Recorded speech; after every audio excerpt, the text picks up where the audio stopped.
Hi hello പ്രീതാസ് വ്ലോഗിലേക്ക് സ്വാഗതം. എല്ലാവരും സുഖമായിരിക്കുന്നു എന്ന് കരുതുന്നു. 2 ദിവസമായി വീഡിയോ ഒക്കെ ഇട്ടിട്ട് അതുകൊണ്ട് കുറച്ച് കാര്യങ്ങളൊക്കെ ചുമ്മാ സംസാരിക്കാമെന്ന് കരുതി വന്നതാണ്.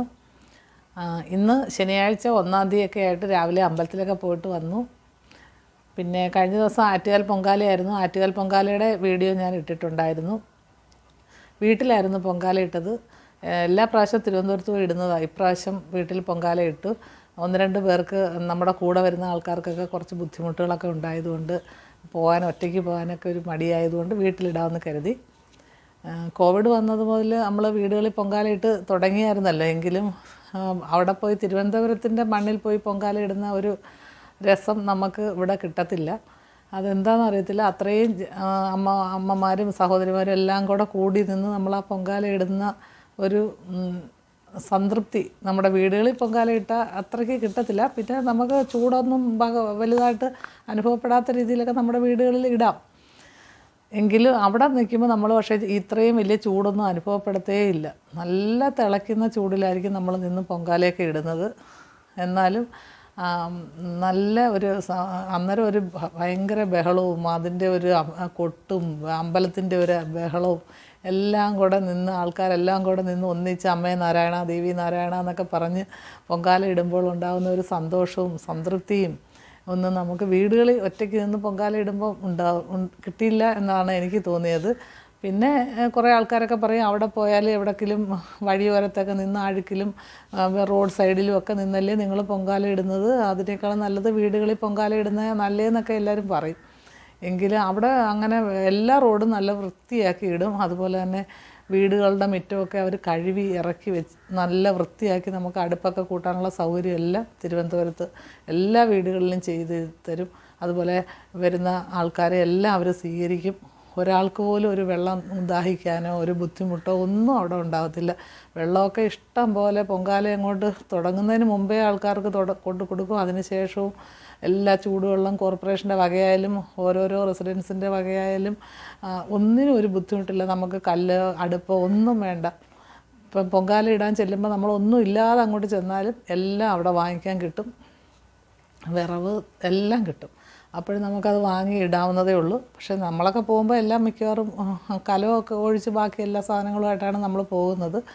അല്ല ഇതൊന്നും ഇല്ലാതെ ഇപ്പം തിരുവനന്തപുരത്ത് വന്ന് പെട്ടെന്നൊരു പൊങ്കാല ഇടണമെങ്കിലും അവിടെ ഒന്നിനും ഒരു ബുദ്ധിമുട്ടില്ല.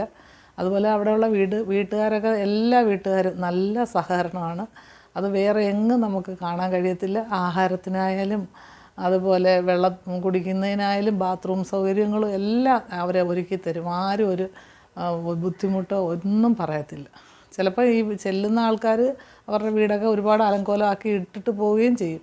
എങ്കിലും പിറ്റേ വർഷം ചെന്നാലും അവരൊന്നും പറയത്തുമില്ല. ഏത് വീട്ടിലും നമുക്ക് ഗേറ്റ് തുറന്ന് കയറി ചെല്ലുന്ന ഒരു ബുദ്ധിമുട്ടും ഇല്ലാതെ പൊങ്കാല ഇടാൻ പറ്റും. അത് തിരുവനന്തപുരത്തെ ആറ്റുകാൽ പൊങ്കാലയുടെ ഒരു വലിയ പ്രത്യേകതയാണ്. ബാക്കി ഒരമ്പലത്തിൽ പൊങ്കാല പോകുമ്പോഴും അങ്ങനെ ഒരു സഹകരണമൊന്നും കിട്ടുമെന്ന് കണ്ടിട്ടില്ല. തിരുവനന്തപുരത്ത് അങ്ങനൊരു സഹകരണം ഇപ്പോൾ വർഷങ്ങളായിട്ട് ഞാനൊരു 20 വർഷം അല്ലെന്ന് തോന്നുന്നു, അതിൽ കൂടുതൽ പൊങ്കാല ഇട്ടിട്ടുണ്ട്. അതിൽ ആദ്യമായിട്ടാണ് ആറ്റുകാൽ പൊങ്കാല ഇപ്രാവശ്യം വീട്ടിലിട്ടത്.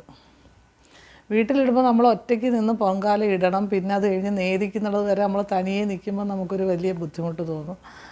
പിന്നെ സഹസ്രനാമം, ലളിത സഹസ്രനാമം, ദേവിയുടെ സ്തുതികളും ഒക്കെ പാടി കുറച്ച് സമയം കഴിഞ്ഞപ്പോൾ ഇപ്രാവശ്യം പിന്നെ 1:15 നേദിച്ചത് കൊണ്ട് പെട്ടെന്ന് നമുക്ക് അകത്ത് കയറാൻ പറ്റി. മറ്റേത് 3:30 ആയിരുന്നു പണ്ടൊക്കെ നേദിക്കുന്നത്. പിന്നെ കഴിഞ്ഞ വർഷം 2:15, 2:20 ആയിരുന്നു. ഇപ്രാവശ്യം കുറച്ചുകൂടെ ചൂട് കാരണമായിരിക്കും അതോ എന്താണെന്ന് അറിയത്തില്ല, 1:15 നേദിയ സമയം വെച്ചിരുന്നത്. അതുകൊണ്ട് പെട്ടെന്നെല്ലാം കഴിഞ്ഞ് കയറാൻ പറ്റി. എങ്കിലും അടുത്ത വർഷം ഒക്കെങ്കിൽ എന്തായാലും ആറ്റുകാലിൽ പോയി തിരുവനന്തപുരത്ത് എവിടെയെങ്കിലും പോയി നിന്ന് പൊങ്കാല ഇടണമെന്നാണ് എനിക്കുള്ള ആഗ്രഹം.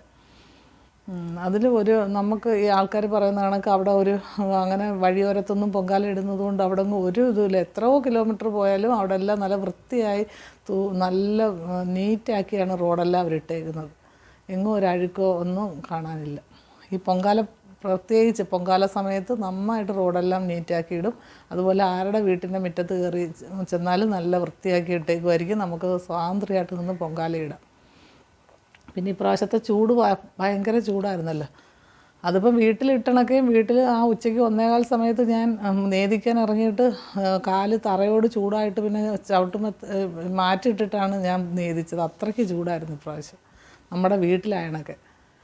എനിക്ക് തോന്നുന്നു അവിടെയൊക്കെ ആണെങ്കിൽ വല്ല മരത്തിൻ്റെ തണലിലുമൊക്കെ നിന്ന് നമുക്ക് പൊങ്കാല ഇടാനുള്ള സൗകര്യം നോക്കിയിടാം. പിന്നെ ഇവിടുന്ന് ഇപ്രാവശ്യം ഒരുപാട് പേര് വീടുകളിൽ 2-3 പേരൊക്കെ ഇട്ട് നമ്മുടെ അടുത്തൊക്കെ ഉള്ളവർ. പിന്നെ അല്ലാത്തൊരു ട്രാൻസ്പോർട്ട് ബസ് ഉണ്ടായിരുന്നു. ഇപ്പം ഞങ്ങളുടെ കുറേ ഫ്രണ്ട്സൊക്കെ ട്രാൻസ്പോർട്ട് ബസ്സിലാണ് പോയത്. 3-4 ബസ് ഇവിടുന്ന് സ്റ്റാൻഡിൽ നിന്ന് ഉണ്ടായിരുന്നു. അതിൽ ഒരു 380 രൂപയെങ്ങാണ്ടേ ഉള്ളൂ. പോയി തിരുവനന്തപുരത്ത് വരെ പോയി പൊങ്കാലയിട്ട് തിരിച്ച് പിന്നെ വരുന്നതിന് 380 രൂപയുള്ളൂ. അതുപോലെ കല്ല് സഹിതം ട്രാൻസ്പോർട്ട് KSRTCയുടെ വകയായിട്ടായിരുന്നു.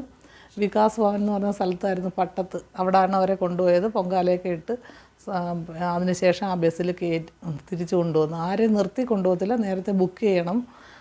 8-ാം തീയതിക്കുള്ളിൽ ബുക്ക് ചെയ്യണമായിരുന്നു. അങ്ങനെ 3 ബസ് കുളത്തൂപ്പുഴ സ്റ്റാൻഡിൽ നിന്ന് പോയി. അഞ്ചൽ വഴി, ആയൂർ വഴി ഒരു ബസ് അല്ലാതെ 2 സ്ഥലങ്ങളിലൂടെ മാറി. അത് അവരെ വിളിച്ച് അറിയിച്ചുകൊണ്ടിരിക്കും ഞങ്ങൾ ഈ സ്ഥലത്തെത്തി. അപ്പോഴീ പൊങ്കാലയുടെ ആൾക്കാർ വരുന്നവർ ഇറങ്ങി റോഡിൽ വന്ന് നിൽക്കുമ്പോൾ അതിൽ കയറ്റിക്കൊണ്ടാണ് പോയത്. അങ്ങനെ KSRTC വളരെ നല്ലൊരു ഉപകാരപ്രദമായ കാര്യമാണ് ഇപ്രാവശ്യം ചെയ്തത്. പോയവർക്കെല്ലാം വളരെ സംതൃപ്തിയായിരുന്നു. കല്ലൊക്കെ അവരുടെ വകയായിട്ട് 60 രൂപയാണ് 3 കല്ലിന്. അതും ബസ്സിൽ നമ്മൾ കൊടുക്കുന്ന ടിക്കറ്റ് ചാർജിനോടൊപ്പമായിരുന്നു അതിനകത്ത് അടങ്ങിയ പൈസയായിരുന്നു. അതുകൊണ്ട് അതും വാങ്ങിക്കേണ്ടി വന്നില്ല. അതുപോലെ ആഹാരത്തിനൊന്നും ഒരു ബുദ്ധിമുട്ടും ഇല്ലായിരുന്നു. ബസ്സിൻ്റെ കണ്ടക്ടറും ഡ്രൈവറും ചേർന്ന് തന്നെ ആഹാരം എല്ലാം എത്തിച്ച് കൊടുത്തു എന്ന് അവർ പറഞ്ഞു. അല്ലാതെ തന്നെ അവിടെ റെസിഡൻസ് അസോസിയേഷൻകാരും നമ്മൾ പൊങ്കാലയിടുന്ന വീട്ടുകാരും എല്ലാം നമുക്ക് ആഹാരമൊക്കെ തരും. ആഹാരവും വെള്ളവും എല്ലാം തരും. ഒന്നിനും ഒരു ബുദ്ധിമുട്ടില്ല. അല്ലാതെ ഇതിപ്പം ഇങ്ങനൊരു സൗകര്യം ഉണ്ടായി. അതുപോലെ പൊങ്കാല കഴിഞ്ഞ ഉടനെ അവരെ തിരിച്ച് ബസ്സിൽ കയറ്റി ഏകദേശം 6 മണിയോടുകൂടി. വലിയ ബസ്സായതുകൊണ്ട് തിരിച്ചു വരാൻ കുറച്ച് താമസം എടുത്തതേ ഉള്ളൂ. വേറെ കുഴപ്പമൊന്നും ഉണ്ടായില്ല. അവരെത്തിച്ചേർന്നു. അവർ പറഞ്ഞു നല്ല ഇതായിരുന്നു, നല്ല സൗകര്യമായിരുന്നു ബസ്സിൽ പോകുന്നത്. അടുത്ത വർഷവും ബസ്സിൽ തന്നെ പോകണം. അല്ലെങ്കിൽ നമ്മളിവിടുന്ന് തിരുവനന്തപുരത്ത് വരെ പോകുന്നതിന് ഒരാൾക്ക് 1000-1500 രൂപയൊക്കെ ആവും. മൊത്തത്തിലല്ല, ഒരാൾക്ക് മൊത്തത്തിൽ 3000-4000 രൂപ ഒക്കെ ആവും. എന്ന് വെച്ചാൽ രാവിലെ പോയിട്ട് വൈകിട്ട് വരെ ബസ് നമ്മൾ കൊണ്ടുപോകുന്ന വാഹനം അവിടെ ഇട്ടേക്കണമല്ലോ. അതുമല്ല, പിന്നെ ഈ പൊങ്കാല എവിടെ ഇടുന്നതെന്ന് വെച്ച് അവിടുന്ന് നമ്മൾ ഈ വാഹനം കിടക്കുന്നിടം വരെ പൊങ്കാല എടുത്തുകൊണ്ട് നടന്ന് വേണം പണ്ടൊക്കെ നമ്മൾ ആ കാറിൽ കയറി വരുന്നതിന്. ഇപ്രാവശ്യം ബസ് അവിടം വരെ കൊണ്ടുവന്നു. അതിൽ തന്നെ കയറി വരാനും പറ്റിയെന്നാണ് പോയ ആൾക്കാർ പറഞ്ഞത്. എനിക്ക് അന്ന് അത് പറ്റിയില്ല പോകാൻ. അതൊന്നും ബുക്ക് ചെയ്യാനും പറ്റിയില്ല. അങ്ങനെ പോകാൻ പറ്റിയില്ല ഇപ്രാവശ്യം. അതുകൊണ്ട് വീട്ടിലിട്ടെങ്കിൽ കുഴപ്പമില്ല. എങ്കിലും അവിടെ പോയി ഇടുന്നതിലാണ് എനിക്കൊരു സംതൃപ്തി തോന്നിയത്. അടുത്ത വർഷം അമ്മയുടെ അനുഗ്രഹം ഉണ്ടെങ്കിൽ അവിടെ പോയി പൊങ്കാല ഇടാൻ കഴിയണമെന്നാണ് എൻ്റെ ആഗ്രഹം. പിന്നെ എന്താ പറയാനുള്ളത്, ഇപ്പോഴത്തെ ചൂടിനെ കുറിച്ച് പറയണ്ടല്ലോ. എല്ലാ ദിവസവും ഓരോ ദിവസവും ചൂട് കൂടി വരികയാണ്. ഇന്നലെ മെനിഞ്ഞാന്നൊക്കെ കുറച്ച് സ്ഥലങ്ങളിലൊക്കെ മഴ പെയ്തു എന്ന് പറയുന്നു. എറണാകുളത്തൊക്കെ മഴ പെയ്തെന്ന് പറയുന്നു. നമുക്ക് കോള് വന്നിട്ടങ്ങ് പെയ്യാതെ പോയി. ഇനി ഈ ഇടയ്ക്ക് പെയ്യുമായിരിക്കും ഒരു മഴ. അങ്ങനെ ആറ്റുകാൽ പൊങ്കാലയുടെ വിശേഷങ്ങൾ ഉൾക്കൊള്ളിച്ചുകൊണ്ടുള്ള ഞാൻ എൻ്റെ വീഡിയോ ഇട്ടിട്ടുണ്ടായിരുന്നു. ഞാൻ വീട്ടിലിട്ടത്. അത് എല്ലാവരും കണ്ടു കാണുമെന്ന് കരുതുന്നു. പിന്നെ പ്രത്യേകിച്ച് വിശേഷങ്ങളൊന്നും പറയാനില്ല. ചൂടിനെ പ്രതിരോധിക്കാനുള്ള എല്ലാ മാർഗ്ഗങ്ങളും ആൾക്കാർ വെള്ളം കുടിക്കുകയും ചൂടത്ത് ഇറങ്ങി നടക്കാതിരിക്കുകയൊക്കെ ചെയ്യുക എന്നുള്ളതല്ലാതെ ഒന്നും ചെയ്യാൻ പറ്റത്തില്ല. ചിലർക്ക് ഇപ്പോൾ ഈ ചൂട് കൊണ്ട് അലർജി വരുന്നുണ്ട്. മുഖത്തൊക്കെ കറുത്ത പാടുകൾ, പിന്നെ ചിലരുടെ പുറത്തെല്ലാം ഇങ്ങനെ ചെറുതായിട്ട് കൊച്ചു കുരുക്കൾ ഉണ്ടാകുന്നുണ്ട്. ഈ ചൂടിൻ്റെ ഏതോ അൾട്രാ വയലറ്റ് രശ്മികളുടെ അലർജി ആയിട്ടാണ് ഡോക്ടർമാർ പറയുന്നത്. അവരോട് പുറത്തിറങ്ങരുതെന്നാണ് പറയുന്നത്. പക്ഷേ എങ്ങനെ പുറത്തിറങ്ങാതിരിക്കാൻ പറ്റും? എന്തെങ്കിലും കാര്യത്തിന് പുറത്തിറങ്ങിയല്ലേ പറ്റുള്ളൂ. അതുപോലെ തന്നെ മുഖം കാണിക്കേണ്ടതെന്ന് പറയും. മുഖം സൂര്യപ്രകാശം കാണിക്കാതെ നമുക്ക് ഒന്നും ചെയ്യാൻ പറ്റും. അങ്ങനെ മുഖത്തൊക്കെ ഒരുപാട് കറുത്ത പാടുകൾ വന്ന് ഇപ്പോൾ ആൾക്കാർ വിഷമിക്കുന്നുണ്ട്. അതുകൊണ്ട് കൂടുതലും നമ്മൾ വെയിലൊന്നും കൊള്ളാതെ നല്ല വെള്ളമൊക്കെ ധാരാളം കുടിച്ച് ഈ ചൂടിനെ പ്രതിരോധിക്കുക എന്നുള്ളതേ ഉള്ളൂ മാർഗ്ഗം. ഇനിയിപ്പോൾ ഈ ചൂടിൻ്റെ എല്ലാം കൂടെ നല്ല മഴ വരുന്നുണ്ട്. ജൂൺ ജൂലൈ ആകുമ്പോൾ നല്ല കൊള്ളിയാനും ഇടിയും മഴയായിരിക്കും. എല്ലാം നല്ലതിനാണെന്ന് വിചാരിക്കുക. അല്ലാതെ ഇപ്പോൾ എന്ത് ചെയ്യാൻ പറ്റും? പിന്നെ ആറ്റുകാൽ പൊങ്കാല പോയി ഇടാൻ കഴിഞ്ഞ ആൾക്കാർക്കെല്ലാം അമ്മയുടെ അനുഗ്രഹവും അവർ ആഗ്രഹിച്ച കാര്യങ്ങളുടെ എല്ലാം സാധ്യവും ഒക്കെ ഉണ്ടാകും എന്ന് പ്രാർത്ഥിക്കാം. പിന്നെ വീടുകളിൽ പൊങ്കാല ഇട്ടവർക്കും അതുപോലെ എല്ലാ കാര്യങ്ങളും സാധിക്കട്ടെ എന്ന് പ്രാർത്ഥിക്കുന്നു. പിന്നെ എനിക്ക് ഇന്ന് പ്രത്യേകിച്ചൊന്നും പറയാനില്ല. ഇതൊക്കെ ഒന്ന് ചുമ്മാ വിശേഷങ്ങൾ കുറേ നിങ്ങളുമായിട്ട് സംസാരിക്കാമെന്ന് കരുതി വന്നതാണ്. തൽക്കാലം നിർത്തുന്നു. മറ്റൊരു വീഡിയോയുമായി നാളെ കാണാം.